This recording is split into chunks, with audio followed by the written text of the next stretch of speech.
Let me show you something.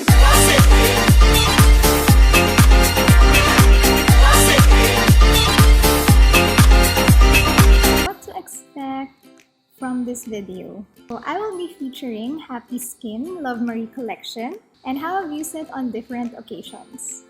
This vlog also shares with you my August highlights and how I do my makeup inside the car. Madalas ako sa car mag-makeup.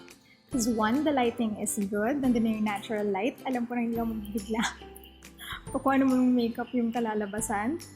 Second, lag kasi ako nalilate. So, kapag nagtagal pa ako sa house, wala na akong maabutan. Alamin ko na kung anong shade na yung kukunin ko.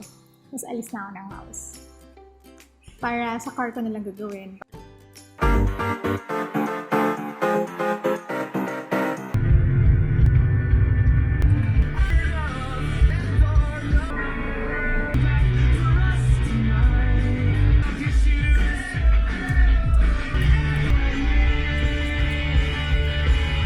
Let's proceed to our first highlight story. Hi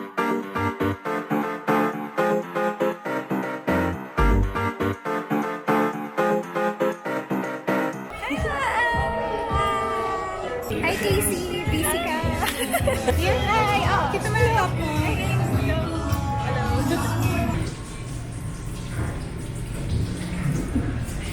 Try mo nun? Nga. It's cool on the look. Yeah.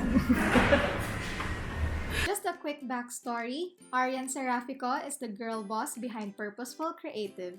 I enrolled in one of her classes back in 2017. There, I learned how to further develop my brand and met my accountability team. Now, they are more than just my colleagues, but became my trusted friends as well.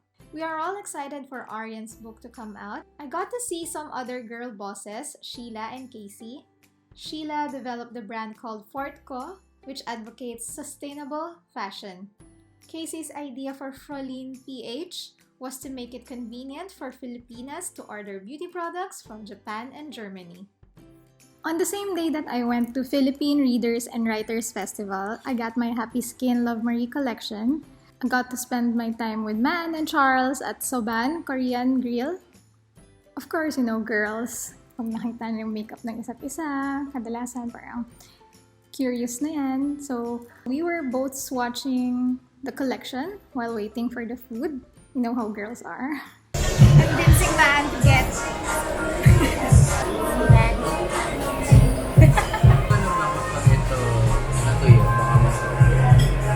It's really like that. It's a lot.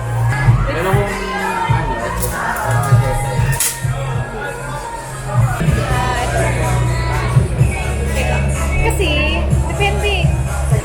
The OG flat lace layer. I think we should start with this. Kasi ito yung mga stronger flavors.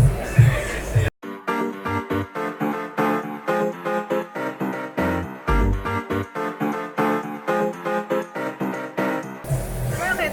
Yung ikaw yung nag-iis. Thank you, Charlie!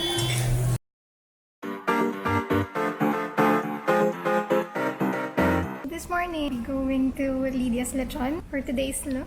I'm using these two for the eyes, for the cheeks, this one, and then for the lips, this one. Lydia's Lechon has been one of the leading lechon restaurants in the Philippines since the 1960s. For September, they will be launching the lechon in a box. Lydia's Lechon, kaya sobrang daming balat. For only 2,500, enjoy almost 2 kilograms of lechon served conveniently in a box. You can order through Food Panda or Grab Food PH. Other Filipino favorites include bopis, sinigang na salmon head sa miso, lechon kare-kare, and leche flan. Grabe naman yan. Nagkakakita ah. Kung kailangan nyo po ng mascot. Walang hiya. After our visit to Lydia's Lechon, I managed to spend a little more time with Bettina to catch up. Sakto na sa akin pa yung buong collection ng Happy Skin sa bag ko. So, nakiswatch na siya. Because you know, us girls, we like to try on makeup muna, pahiram muna, patingin kung bagay sa akin bago ako bumili. Maya. This is the Happy Skin Love Marie Shut Up and Kiss Me Moisturizing Matte Lipstick in Kiss Me.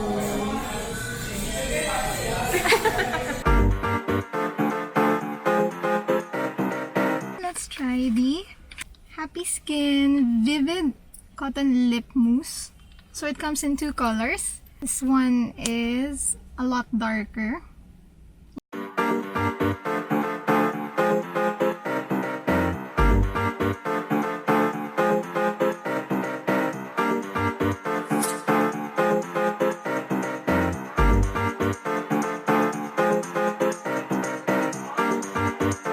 The other one, eto naman.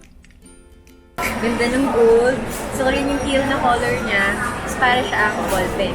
1, 2, 3, 4, 5, 6. Ay, siya. Magpalabas na siya. Pwede na lang. Nakita ko na yung pink. Ayan na. Ayan na.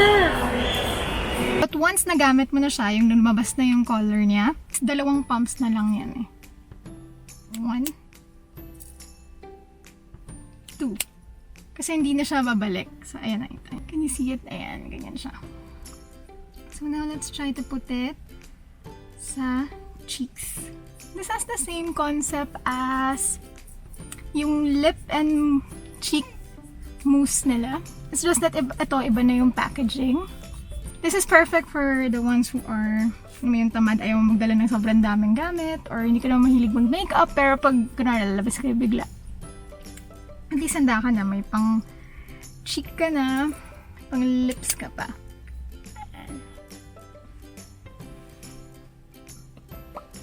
Slight pink yung shade niya. Then minsan, nilalagyan pa rin dito.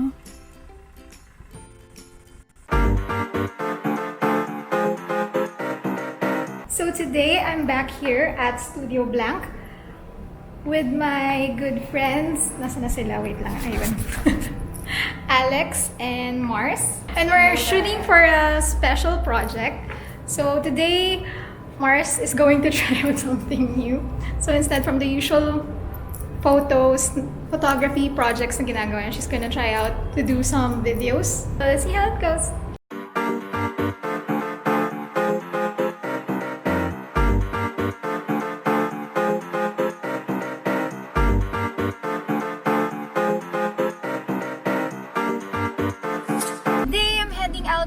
My friend Yassi.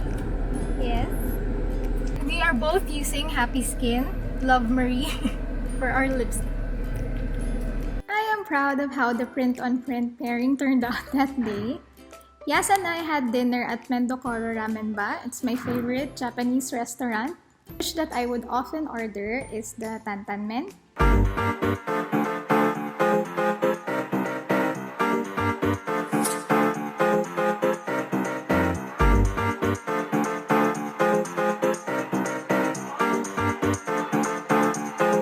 This one, the Vivid Cotton Lip Mousse in heart. Here's the eyes and sa cheeks. And for the lips, I use Love Me, yung Moisturizing Matte Lippie. For this one, yung color niya, it's more leaning towards brown and orange.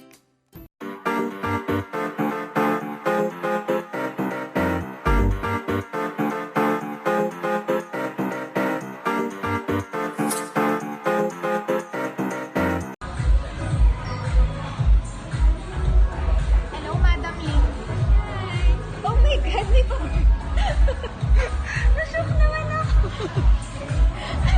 Hindi pa tatakot. Oh my God, nashock naman ako. Nag-edit lang. For the bonus part, I'll be using Happy Skin ulit na products. And then this one is the matte lipstick. Love Marie din siya, but it came from the first collection. So this one is Skinny Dipping. Then this one ulit. The A Moment Lip Gloss, Cooling Lip Gloss, Vivid Cotton Lip Mousse, the Lip Liner. We also have a lip liner.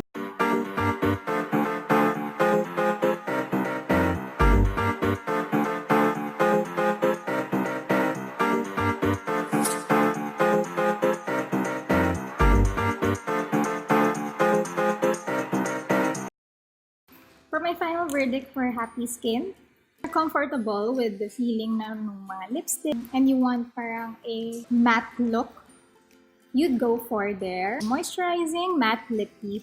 One thing I really love about it is that it doesn't dry out your lips. And then if you're a woman that's on the go, the Vivid Cotton Lip Mousse might work for you. As I've presented in my videos, it can work as your eyeshadow, your blush, and lipstick. So all in one na to. If you're just going to the gym or you're going to work out, pero alam mo yung minsan ayaw mo ng sobrang pale, if you're not really into lipstick, diba? May mga girls na sobrang simple lang, gusto lang nila simpleng tool lang, simpleng lipstick lang, yung para lang may kulay yung face, then you'd go for Happy Skin Cooling Lip Gloss. So that's it for today's episode. I hope this was something that you like, and thank you for those who watched my videos before. The June 2019 highlights. It's one of the best performing videos I've ever had so far. So naengganyo akong gumawa ng more videos na may same ng concept. But this one, mas in detail na as to what I've used para mas alam niyo kung ano yung bibilhin ninyo. Thank you so much for supporting my videos. Right now, I am into creating contents that are related to travel, food, and event stories. But if you have suggestions, just leave a comment and I'll try my best to create contents that are relevant to you guys. Thank you! Have a good day!